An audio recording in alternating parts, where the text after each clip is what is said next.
Welcome to Stay Grounded with your host, me, Raj Jana. I'm the founder of Java Press Coffee Company, and my life changed after my mentor died with 3 months left until retirement. That experience inspired me to start a personal journey to discover how we can all live a purpose-driven and meaningful life starting today. I interview everyone from best-selling authors and business moguls to extreme athletes and monks to discuss happiness, success, and fulfillment, to uncover powerful takeaways that empower you to stay grounded and make passionate living a reality. To access post-podcast discussions, insights, and further resources, visit rajjana.com/stay grounded. So thanks for joining me today. Now, let's get to grinding. Hello, and welcome to episode 47 of the Stay Grounded podcast. Hope you're having a fantastic morning, day, evening, whenever you're choosing to tune in here. This week's guest, my goodness, I am so excited to be sharing the brilliance of this woman, Mrs. Danette. So Danette is America's leading health expert, the founder of Mindful Health LLC, and the brand new author of The Rise, an unforgettable journey of self-love, forgiveness, and transformation. So Danette has been a renowned motivational speaker. She's written 7 best-selling health and women's empowerment books. She used to be a celebrity fitness trainer. She's a wife, she's a mom, and she shared her unique and inspiring messages on national TV, on social media, and has reached over 100 million people through her Facebook Lives alone.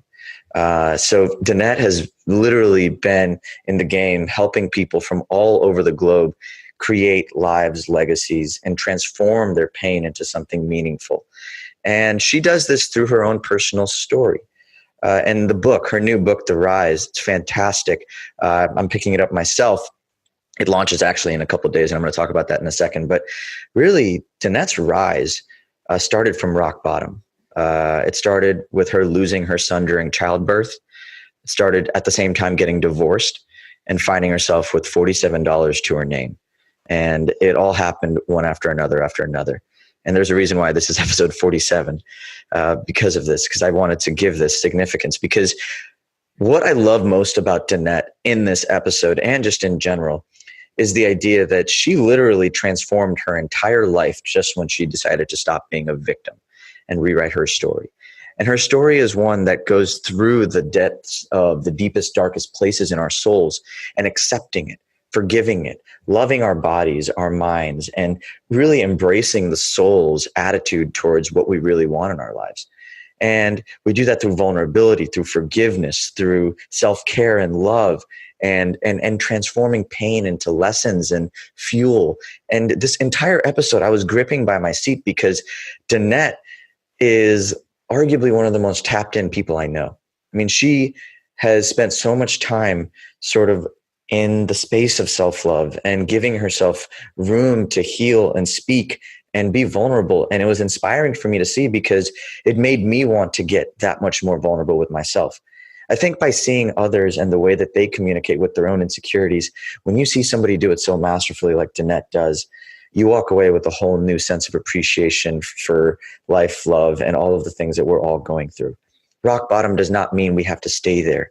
And that's the most beautiful part of this incredibly impactful mission. Danette has a unique ability for taking your entire psyche to the next level by sharing strategies to construct the life of your dreams and stand fully in your power to live out your own individual genius. And she has done, my gosh, I'm just going to stop talking about all the things she did on this episode because I just think it was so amazing. And her book comes out in 3 days. And as a special pre-order bonus, she's giving us all sorts of specials, from one-on-one time with her to all these extra bonuses and things that she's giving away just for people being a part of that pre-order special. So if you're listening to this, like I said, before October 23rd, head to danettemay.com/book to get your own copy of The Rise, pre-order, and take advantage of all these amazing bonuses that are all linked on that page. And just get in touch and learn about Danette's story, because I hope that this episode gives you insight and clarity into just how much power we all have as human beings to snap out of wherever we are in our lives. It won't be easy. It never is. But I hope Danette inspires to just take a chance on accepting the pain, the struggle, the suffering, and creating a life that truly does align with who you want to be in this very moment. So hope you guys enjoy this episode as much as I did recording it. But if you haven't already, subscribe to us on iTunes, leave us a review to let us know how you like the content, the episodes, and just get involved, because this is what it's all about, guys. Just going down the rabbit hole and exploring all the ways that we can live a truly extraordinary life. And Danette does not disappoint. So hope you guys enjoy this incredibly insightful episode with the incredible and amazing Danette May.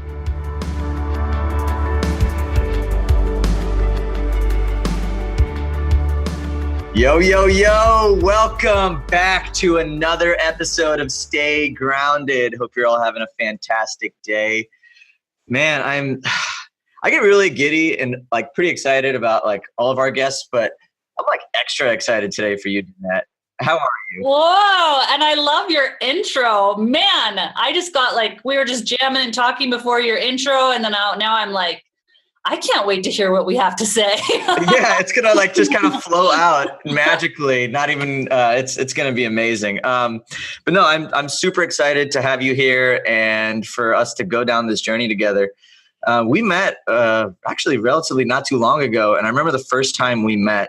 One of the first conversations that had really kind of, I don't know, it spoke to my soul a lot with just how open and connected and vulnerable and just deeply aligned I felt your energy was. And so I ever since then, I've just been like, man, I can't wait to just dive in. Awesome. And I like want to say, because sometimes like the podcaster and the person who gets to do the podcast with the podcaster, like it's this amazing conversation. It's raw, it's real, it's not scripted. But it's really beautiful because we're bringing in so many souls too to this conversation that we can't see. And we just want to welcome you all into this deeper conversation.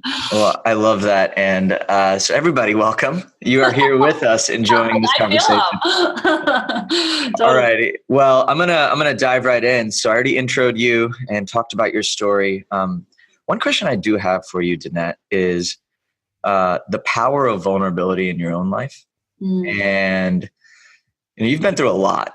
I would consider you've been through hell and back, your own version of it, and in so many different aspects, whether it's family, whether it's motherhood, whether it's business. How do you think vulnerability has helped you overcome these aspects, and what role does vulnerability play in your life today? What a good question. I'm new to vulnerability. So it's a practice that I'm taking on because I feel it's part of my mission. I sense that we have this big discussion around more self-love, and we need to all have more self-love, and we can get hung up in like, how do you do that? And I believe one of the ways is being vulnerable. And that might sound counterintuitive because trust me, I have a million moments where I have vulnerability hangover, where I feel like I'll have vulnerability hangover after I have dinner with somebody, like at a meeting or whatever. And I'm like, oh my gosh, did I share too much? Or I have vulnerability hangover all the time. And I think that is my opportunity and my gift to step more into self-love and to go, this is my story. This is who I am. And I'm laying it all out. And can I love all of that? And when I do that, and I believe when other people do it too, and we give ourselves permission to go, oh, that is actually normal, because we're in this society where social media is, and I play the game of social media. My team will post up a beautiful picture and this inspiring quote, and I might be like 30 minutes prior, like in the fetal position, wondering like, am I going to be able to pull off the next thing I'm doing, and questioning everything, or I might have just had a fight, or I'm just being really honest. Like, I think we forget to be really honest and so we feel we're all alone. And when we're willing to get vulnerable and just share all of it and love all of it, it gives us all permission to do the same. I love that. And you mentioned something that was really interesting to me about loving every part of your story. What if there are parts of your story that are impossible to love or impossible to forgive, or parts of your life where they're just so painful that it's hard to accept them and talk about them in a way that feels like self-love? It almost feels like you're inflicting pain. Mm. How do you navigate that world? Okay, so we're going to get really deep right away because there's some people listening that have maybe had abuse, sexual, physical abuse, betrayal, like really painful things in front of them and they've faced in their life. And for me and someone to go, you should love all of that. You've got to love all of that. And here, what I'm going to say is maybe you don't have to love all of it, but you get to love yourself through all of it. You don't actually have to love it. You get to love yourself in all of it, and all the emotions you feel, all the things you experience, the dark, the bright, all of it, you get to love yourself. And so that's my invitation for myself from what I've gone through. I don't love all of it, and I don't love what I'm sure is going to come in the future in some form. It just means I get to love myself in it. That's a powerful shift, because now you're detaching yourself from any outcome and any reality or anything that you might be experiencing and just going fully inward. How did that practice help you create your own rise and help you sort of manifest your own sort of self-love, your journey of self-love and healing and creating a brand new path when in that time it wouldn't have felt that way?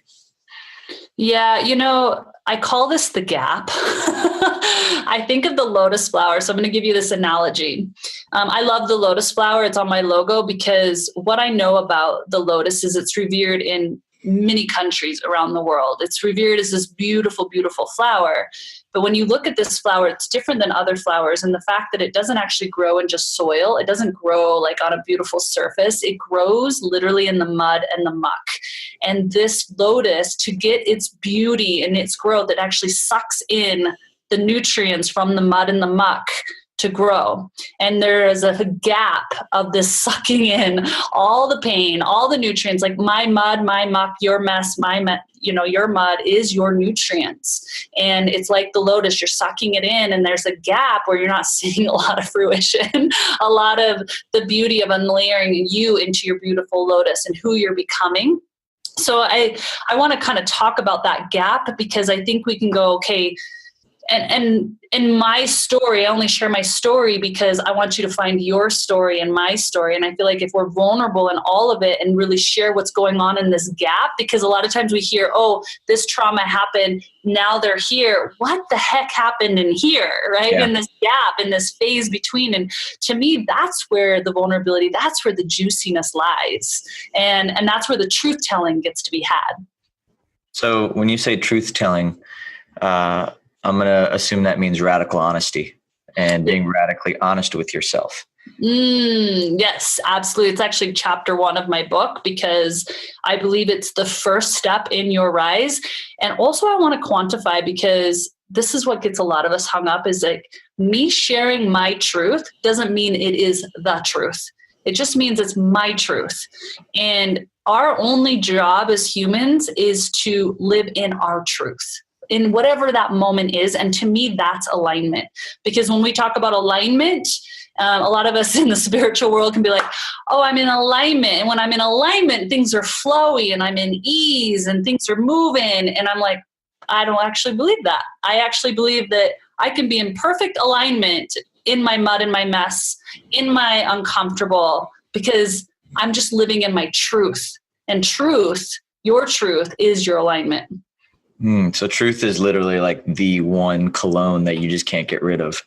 It's the thing you carry with you everywhere. And I love that, because, I've always believed that unless you get real with who you are and where you are and the reasons you are where you are, you can't actually start to create change or begin the journey to self-love. Mm-hmm. So tell me about your defining moment when you made the switch and now you started becoming radically honest, whether it was taking ownership or looking inward. When was the first moment you realized the power of that? So this is why I think the pain is our gift, because when we go through extreme pain or unlayering, or a relationship pain, a job pain, something's being peeled away from you, anything that's really, really painful, or we can call it our fall, or we can call it the breakdown, or we can call it, the refiner's fire. I believe those moments are actually your massive, massive gift for you to rise into the phoenix of who you're meant to be in this lifetime. And it was in my fall. It was in my destruction. So I'll just kind of back up, and it's in the book, but my first moments of radical truth telling, because I thought I was a truth teller.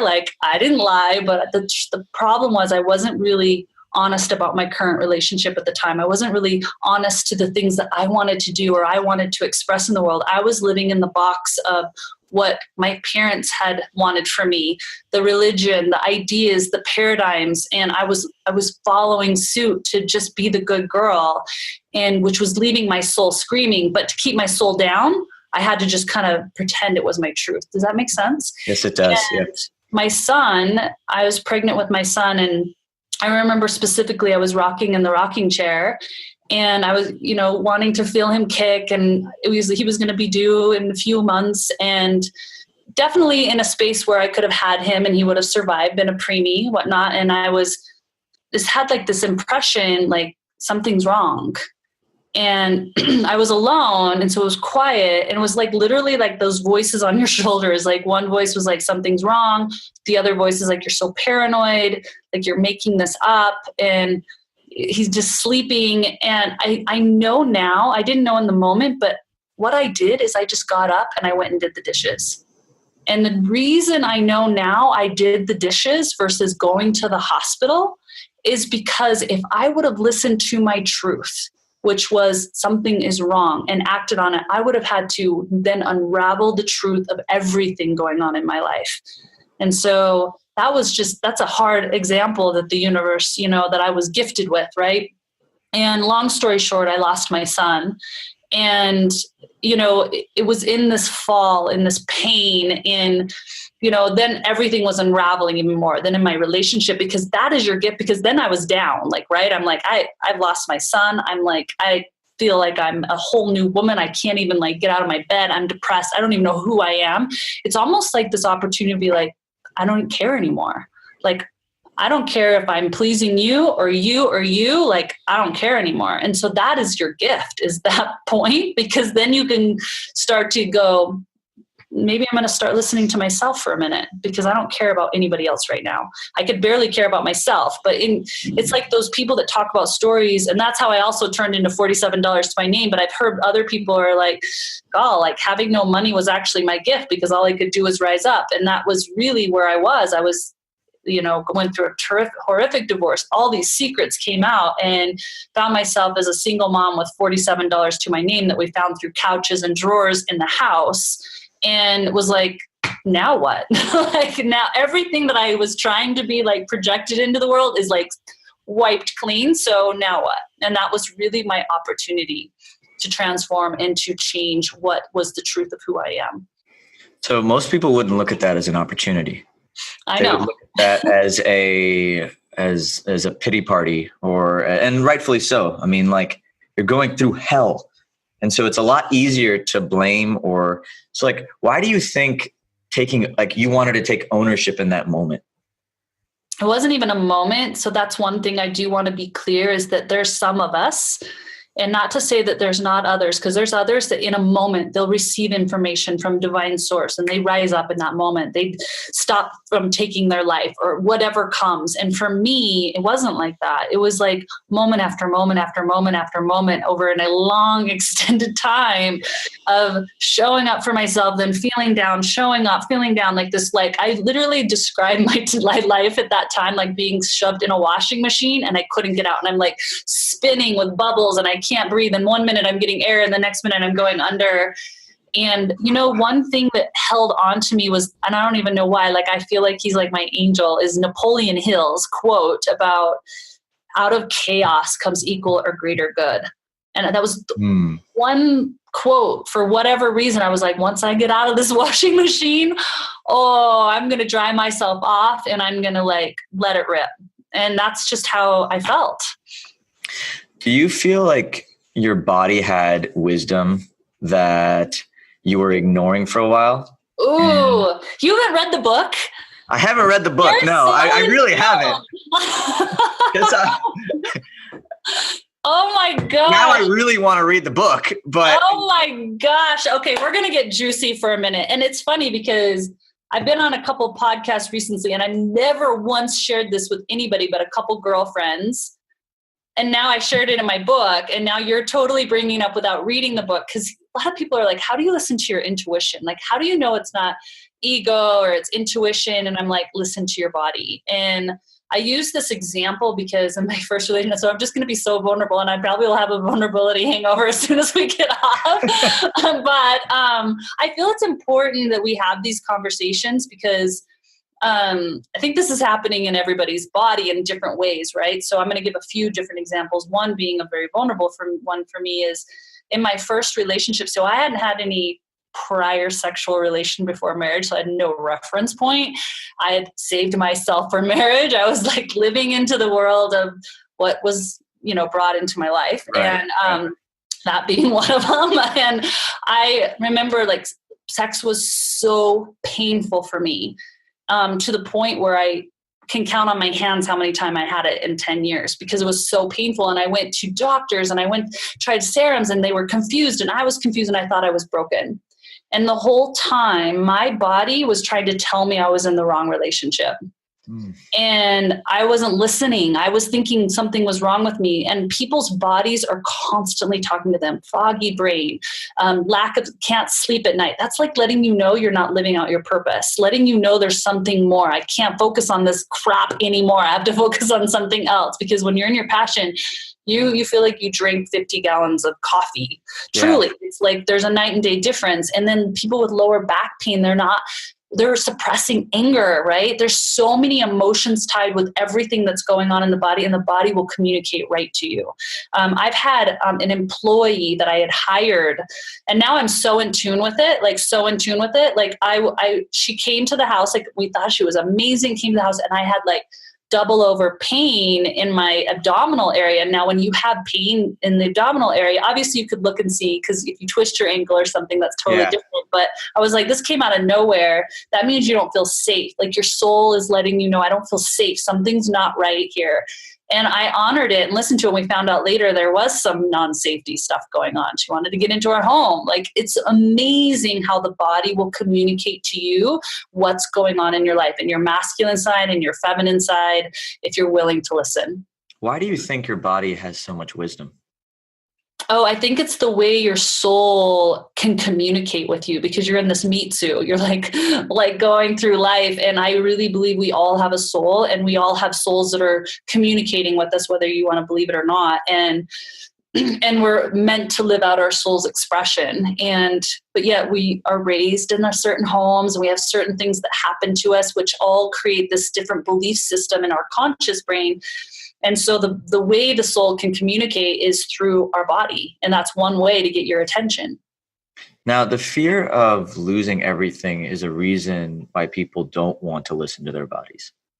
How do you, like, for example, if listening to your body means ending a relationship that you really maybe have been in for, years, or changing a career choice that you spent all this money going to school for, or all these life circumstances, I personally believe that's why people don't listen to their bodies. How do you reframe that? And how do you get people comfortable with trusting the wisdom that comes from their bodies, that it might not feel great immediately, but it's going to feel great. It's going to come out at some point. But how do you get people comfortable to just trust the journey?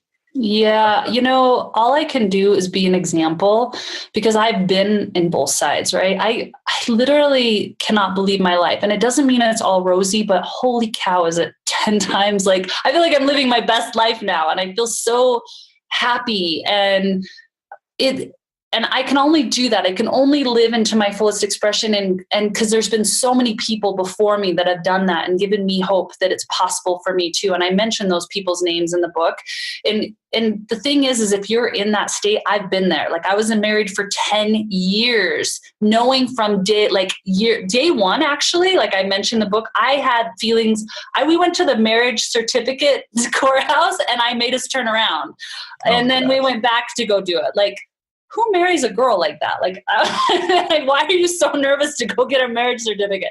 I was scared on the day we got married. Like, and then I stayed in it for 10 years, like with the knowing this whole time. Right. So I get it. And that's the other thing, you stay in a religion. I'm not knocking on my religion. I try to be really careful because, this is a touchy one, but you put so much of your belief system, so much of your time into religion or job.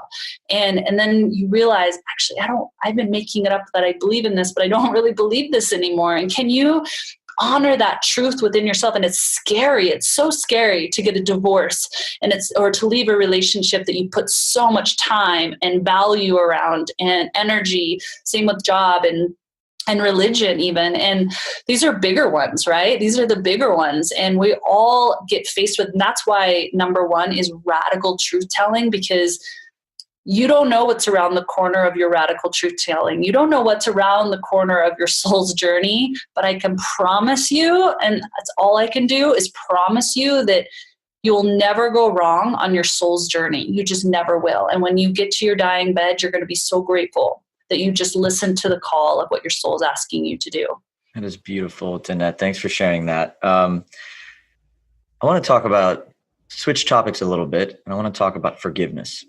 Because I think forgiveness, acceptance, radical truth-telling all goes hand in hand in some way, shape, or form. Absolutely. And in the beginning of the conversation, you mentioned that you might not love what happened, but you love yourself. How does the role of forgiveness play into that concept? God, I feel like you've read the freaking book. So this is what I do know, is that you can only rise so high if you don't forgive.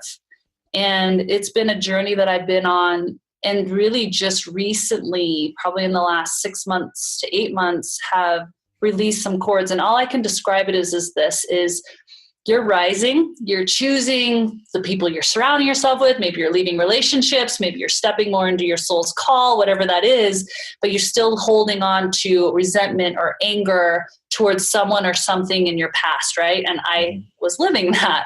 I still had a lot with my parents, a lot with my ex, rightfully so, right? But this is the deal. None of that stuff was happening and is happening to me currently. It's all a thought of stuff that happened in my past. And as I was crying to rise, I was feeling like a hot air balloon. I'm rising, but I'm still tethered to the ground with these ropes, to these instances, to these people. And I can only go so high because I haven't unleashed those ropes. And it's not about me unleashing them for them. It's about unleashing them so I can rise, so I can go to where I need to go. So I'm not forgiving them because I'm righting the wrong. And you're not forgiving anyone for righting the wrong. You're forgiving so that you can live out your expression. But when you're righting with anger, resentment, unsaid words, it's going to hold you back. It's like tethering that hot air balloon until it's ready to go.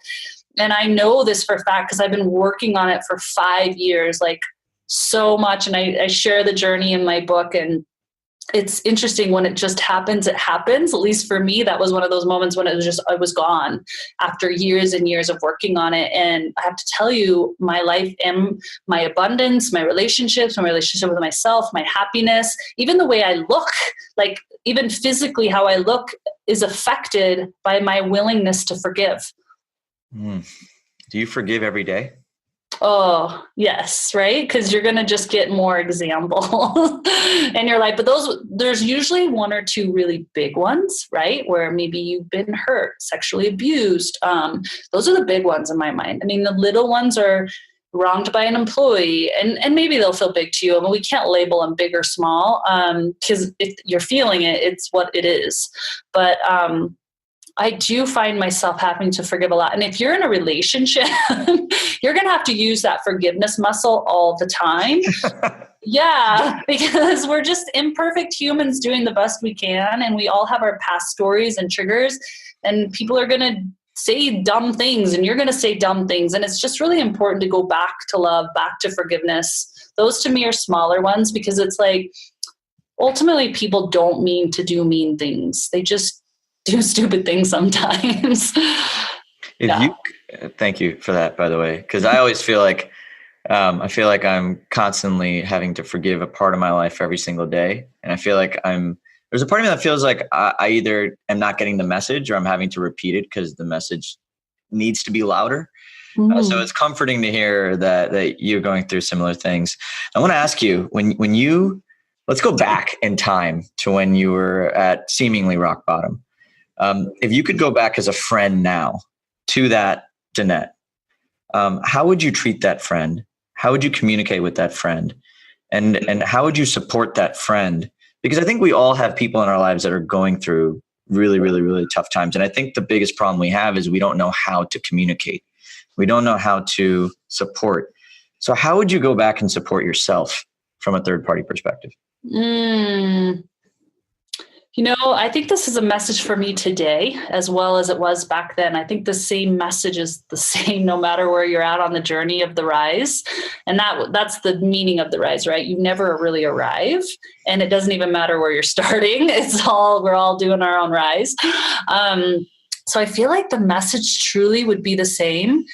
And I'd probably say this to me, because I was alone during a lot of it, which I think was my gift, because it let me tune into myself versus hearing from a friend or hearing from a counselor or hearing from someone else's projections for me. It let me go into my own truth and my own wisdom and guru inside myself. But if I could go back as my higher self, and I would probably say, lighten up. Like, I think of the hummingbird, it comes and visits me quite a bit, and its message is lighten up. And I would just be like, you know what? Yeah, it feels kind of painful right now, but can you just kind of have a good time? Because you know what? In the end, it's all just about having a good time and just staying, like, laughing through it and just trying to realize it's actually not as deep and as big and as raw and as ugly as you're making it out to be.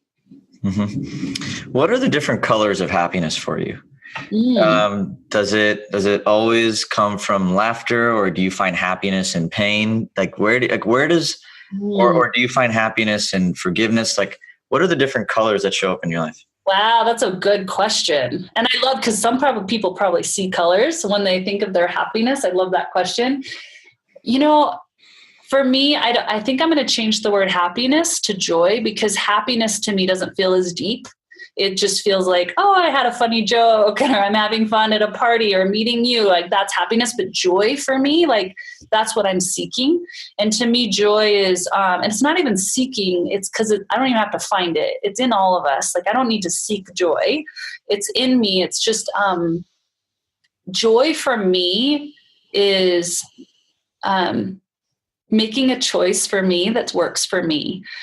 For example, I've been invited to go to certain things and I say no. And I actually feel kind of joyful after I say no a lot of times, because I'm like, yeah, I should probably go to that. And it makes sense, like, on a logical scale to go to that. But my soul says no. And then when I honor it, I feel joy.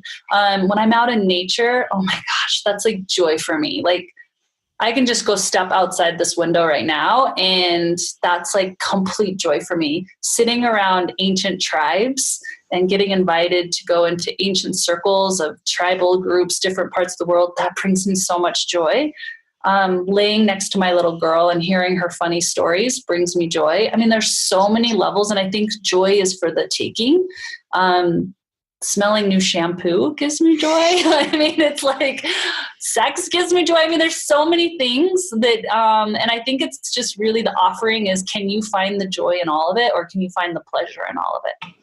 That's a beautiful reframe. Finding the joy in all of it. Are there some things might be harder to find joy in? So in all of that, how does does gratitude play a role in your life? And in what way does that connect to the concept of joy? Yes. Well, I think we all know this. I know I'm just going to speak to you as the choir, but, and maybe someone needs to hear it because we're all in this journey learning together. But for me, gratitude is an absolute non-negotiable, even if I don't feel very grateful. I, especially at night, if I've had a day where I could find myself being a little more negative, I definitely go, and it makes me tear up because I go into massive, massive gratitude for all the things that I can count. So even when my son's passed away, like truly, I have a hospital that he's passing away in. I have a little girl that I love that is already here in this world. I mean, it doesn't matter the pain you're going through, because truthfully, there's always something to be grateful for. And it is the biggest catalyst for us to take our mission to the next level is to stay in gratitude. And it doesn't mean I'm awesome at it, but I do make sure I do it every single day. I think that's the important part. You don't have to be awesome at any of this. You just have to do it. Do you feel like you judged yourself when you were starting this journey a lot? And how did you overcome that voice inside you? Yeah, I judged myself a lot. I was like the biggest judger of myself and others. Like I came from the family, we judged like the news anchor, like he had the wrong hair, he had a dumb lisp, or we were just like a judgy family. And it's because we're scared, right? We're scared to be fully seen. And I know that. So I just was very judgy.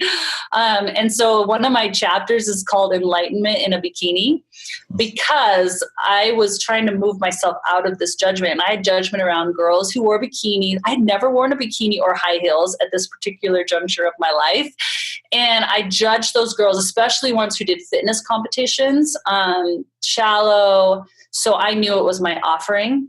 And that was the first step for me about judgment, because I learned so much in that realm, in that journey around judgment. And here's what I do with judgment all the time. And I think it's also your gift of a curiosity. I look at it more as curious. So if I judge someone, say like I'm like, and usually it's like I can be like this, like clapping for someone, but if like my brain goes, oh, I didn't like how they did that, or I don't know. I don't do this as much anymore because this is going to sound shallow, but like, oh, why are they wearing that? Or why did they make that business decision? Or why are they in that relationship? Can't she see that he's such a douche to her? Whatever. Yeah. Like whatever. Those are private thoughts. I would never say them out loud, but that's the secret of like, we all have those, right? So when I look at that, when I feel those judgments, now I know that's something reflecting back at me.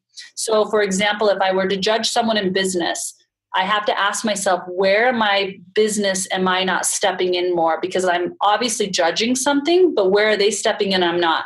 Or am I supposed to be doing something similar to them and I'm just not doing it, so I'm judging it? If I were to judge someone with their relationship, I would look now at my relationship. Instead, I'd be like, whoa, this is my invitation to look at myself and my invitation. Where am I allowing someone to not treat me well? Am I not treating them well? Like really turning it back, because I think it's actually your gift. When you start to judge, you can go, oh, wait a minute. Like this is actually my invitation back to myself. That is awesome. I love that so much. You know, I've always used fear as a compass. You're using judgment as a mirror. Mm-hmm. And I think that's such a powerful concept. Curiosity and fear. How do those go hand in hand with you? Are you curious of your fears now? Or what is your relationship with your fear and how does that show up? Yeah, I have a chapter called Follow the Butterflies. You know what? Honestly, like we've just gone through your entire book at this point. I feel like you might have read my book, you're sold it or something. I don't even know at this point.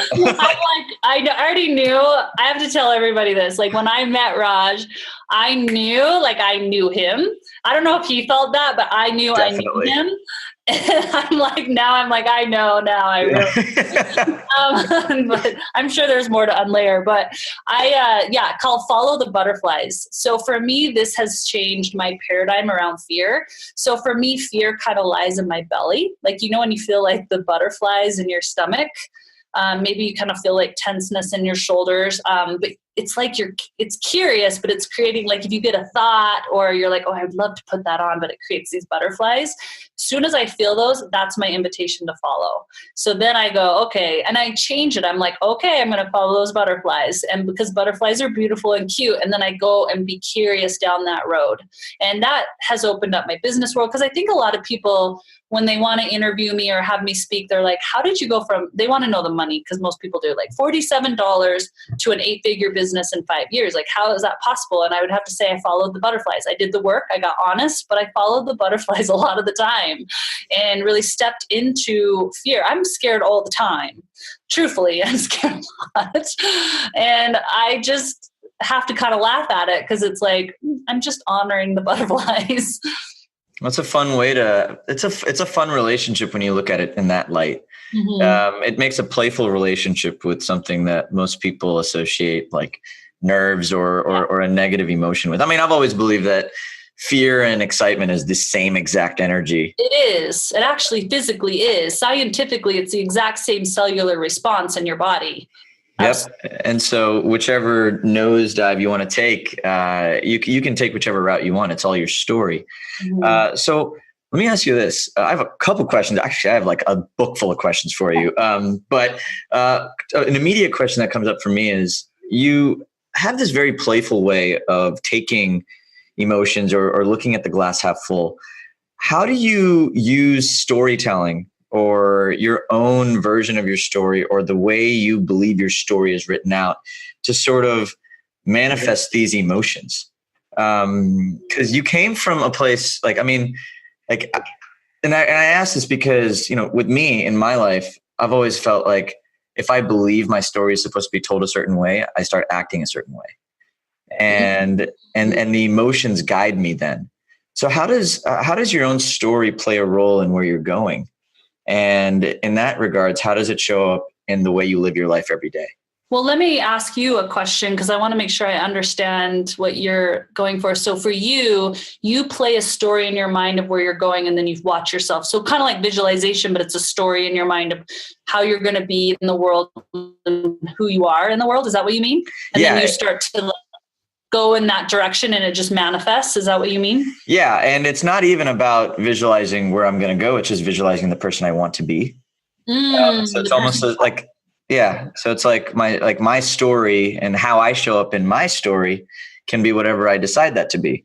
Yes. So how do you create your story, and how do you show up in your own story as you dance through life? Yeah, what I do know is we all get to write our own chapter. Like if you're on chapter of one, whatever your chapter of life is, you get to write the remaining chapters, and you get to decide where the story goes and how the story ends. That is your ultimate right as a human being, and that's all up to you. Believe it or not, we all know this. Most of us know this, but we need to be told and reminded that it's only our job and our job alone. No one else is going to write our story for us. It's interesting. I'm in a different space, so this might not be the answer you're looking for or an answer that you might have expected, but I've been pretty good up until this point of writing what I wanted to write, like living into this soul's mission of, this business of helping women around the world. And I always wanted to be an author with Hay House, and that just came to me. Like I know I manifested those things. And now I'm in this space of asking, like, what is next for me? And not that I have it on a vision board. I'm being called to this rise movement. I'm being called, and I feel like it's not even me putting out the story. It's me listening to what the story is, my soul's story. And so it's coming from a really different place, because I used to do vision boards. I used to actually take pictures and then put them on Pinterest. And so I would look at the Pinterest vision board. And now I'm not, because I'm just going, okay, what do you want for me today? Like, what's next for me today? And actually letting the story be painted through what I believe soul writing that I do every day. And so it's just kind of unfolding. And I'm like, I'm good with it. Like, I'm really good with whatever my soul wants to take me to without my vision board. That's really beautiful. You've like tapped into your just infinite wisdom so much. It's hard for me to meet. I'm pretty self-aware myself, but it's amazing when I meet other people who have a level of awareness around the soul or self that inspires me. And you're definitely inspiring me right now. How did all of your, whether it might have been just, how did you develop and build this level of awareness around yourself? And how did you use, whether it was your pain, how did you use pain to develop your self-awareness? Good. Like, once I do want to say, it just doesn't happen overnight. I mean, to a lot of people, 5 years seems fast, but did not feel fast for me. It takes time. And I think it takes stepping in to the thing that you're afraid of. It takes time to look back on the pain and see how strong you are. So everyone now listening can look back at something in their life where it was so painful, and how did they act and how did they come out on it? Because then you build up that muscle of, I've been supported. Me, Raj, Danette, whoever's listening, say your name like you have been supported. You're on the other end of that pain. And that alone should give you fuel for the next journey of whatever you're meant to do, because you're like incredible. We're all incredible beings just getting by. And if you've gotten through something, that can build up so much confidence for you. The other thing that I do is two things actually, because I do this soul writing. And this has been game-changing for me. And it has been game-changing in my own personal life, but it's been game-changing in my business. It's been game-changing in my relationships. And I want to scream it from the rooftops, because I'm like, oh my gosh, it's given me so much confidence in my soul's knowings, and it doesn't come right away, right? You have to actually do something that you wrote about, and you're like, well, that didn't make any sense, but you do it and you're like, oh my gosh. So for example, every morning I will sit down, and I have kids. So and if you have kids, I don't know if you have people that have kids listening, you can't have an expectation around. You can't be like, from 5 to 5:30, I soul write. Be very careful with that, because that's not how the soul works. So I get up at 5 or 5:30, but I'm hyper aware that my little one might come out within 3 minutes of me sitting down, because she felt my energy, and that soul writing gets put to the side. I get to hold her. Something else might come up. But so just know that, because if you can do that, then we're more apt to write every day versus being like, well, I can't fit that 30 minutes in. It's like, if you get 3 minutes, good on you. Just get into the habit of saying, I'm going to connect with you, soul, this morning or evening, whatever your time is. It could be any time. There's no rules around it. So for me, I sit down and I go, what do you want me to know? And I literally write it.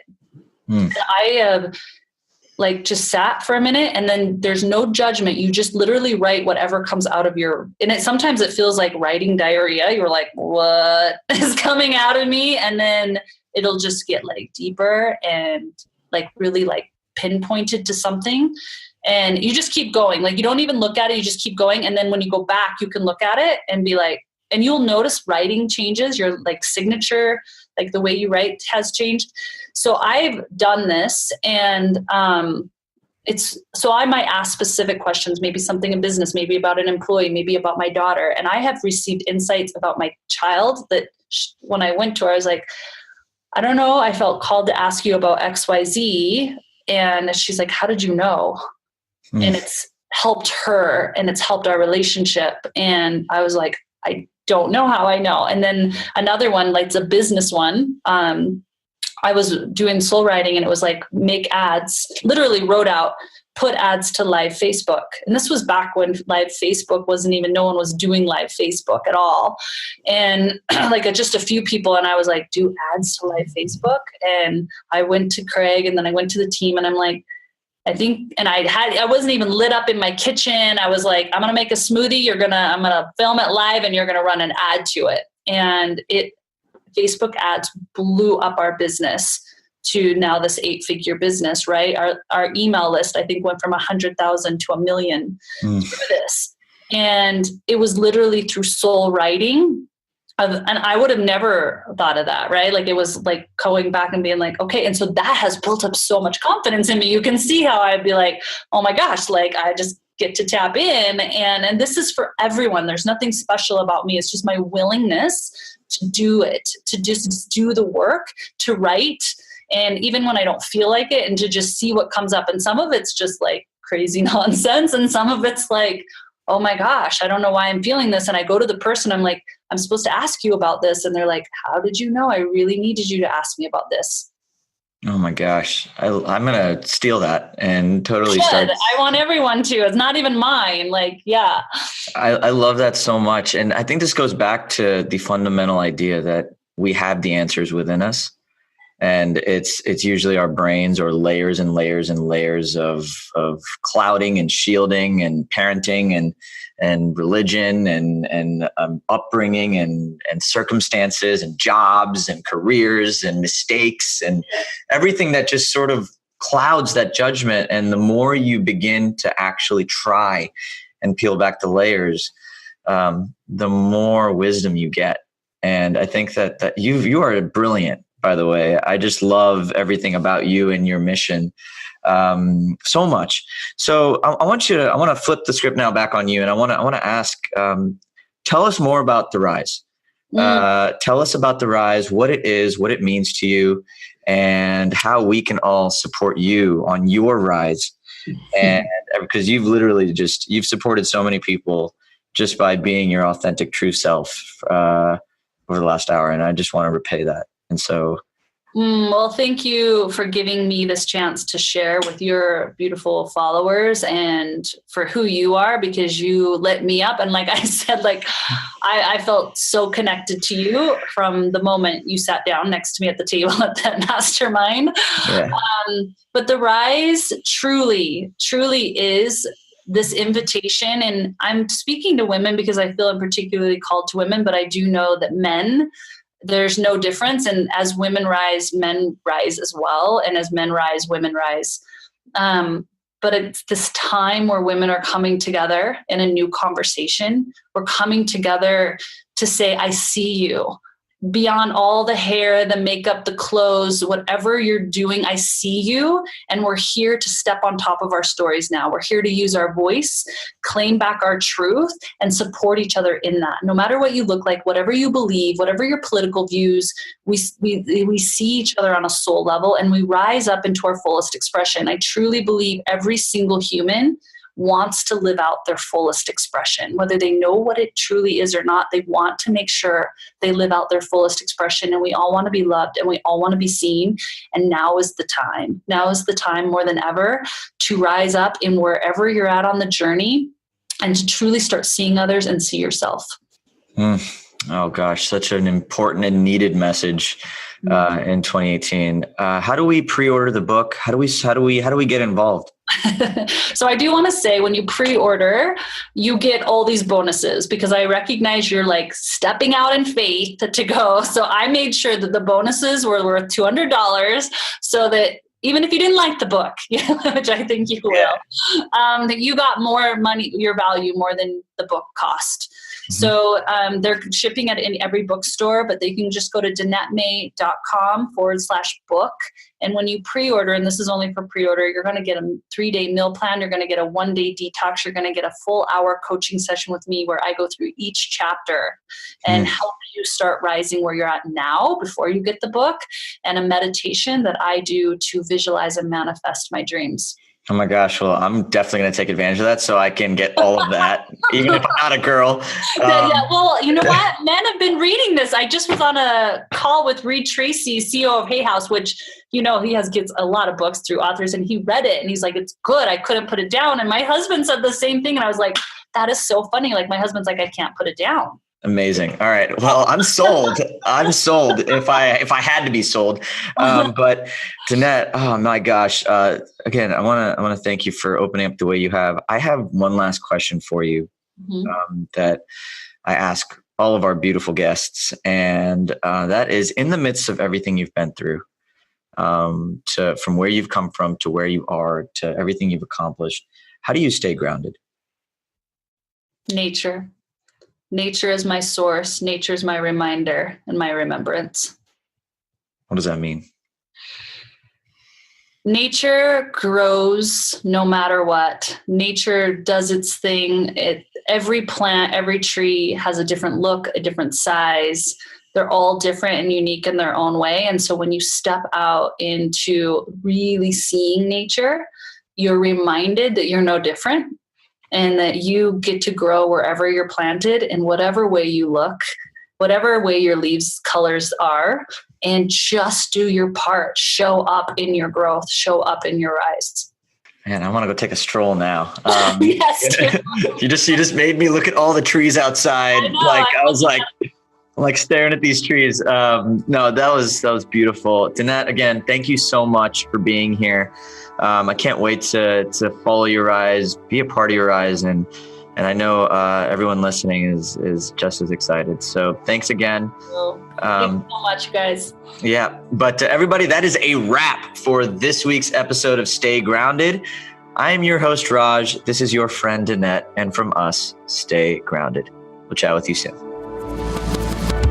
Thanks for joining us today on this episode of Stay Grounded. I hope you found this interview helpful as you create your own ways to live an extraordinary life. For more resources and support, please visit www.rajjana.com/stay grounded to join the official Stay Grounded Facebook group, a place where aspiring life enthusiasts can connect and ignite passion for life together. My hope is that the positivity, content, resources, and support in this group will resonate with you on a deeper level.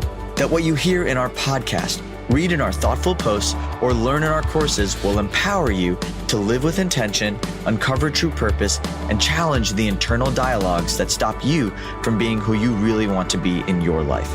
Again, thanks so much for joining us. Stay grounded.